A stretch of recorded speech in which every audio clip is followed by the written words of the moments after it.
Kasi noong pandemic, naalala ko, kahit sa kwentuhan natin, nagkasunod-sunod yung pagpanaw ng papa, kuya, lolo. Yes po. Bahagi yan ng kwento? Opo. Na mapapanood Kasama namin. po yun dun sa How difficult was that, Jo, na binabalikan mo yung mga pagkakataon na yun?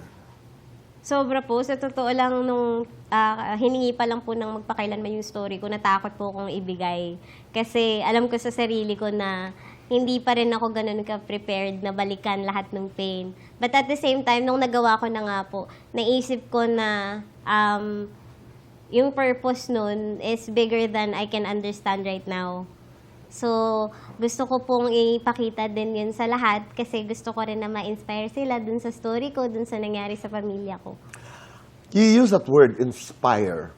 At alam mo na nakaka-inspire ka sa napakaraming little people at marami pang iba.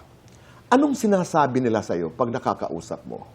Sinasabi po nila na hindi na sila masyadong nahihiya ngayon lumabas sa street kasi ang tawag na sa kanila yung mga character names ko. Hindi na po kung ano-ano, hindi na sila inaasar.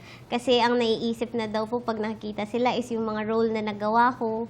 Kaya natutuwa din po sila. Tapos parang excited na daw yung mga tao na makita sila. Unlike before na nahihiya silang magpakita kasi nga different sila.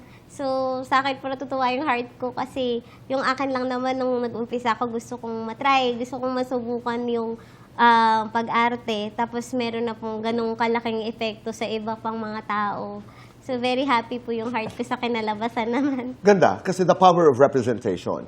Ngayon, alam na ng napakaraming tao, nakikilala na kayo, na kayo yung mga tao, katulad ng lahat. Di ba? Ang dami-daming misconception na nabasag, ika nga. Gusto mo lang umarte, pero hindi mo inakala that you would inspire a community and you would be on their behalf, kinakausap mo ang sambayanan tungkol sa inyo. Ang ganda.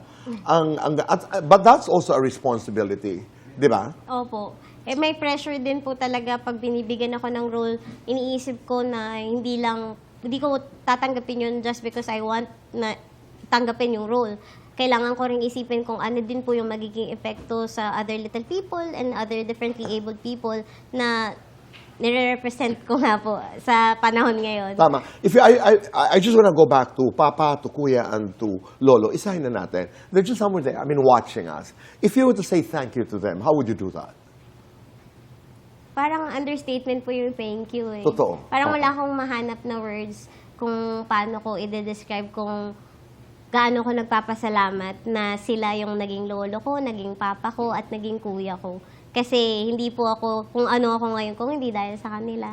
Oo. Saan ang gagaling itong strength na ito, Jo?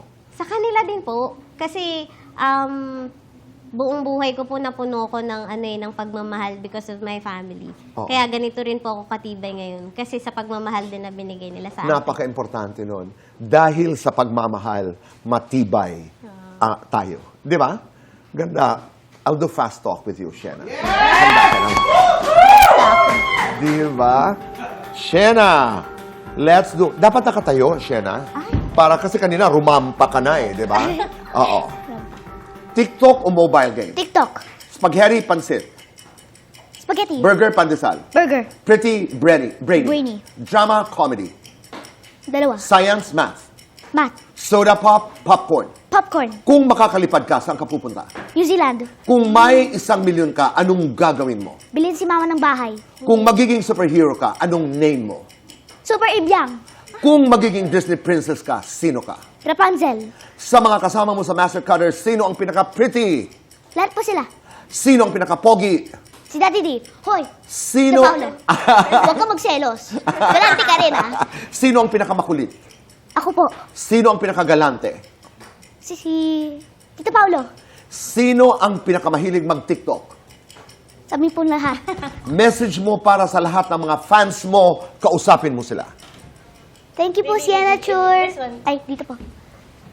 Thank you po, Sienna Chur, for always supporting me and also my family, Mom, Tita Peng Peng, Lola Lenlen, Lola Boy, Sean, Sasa, Dad.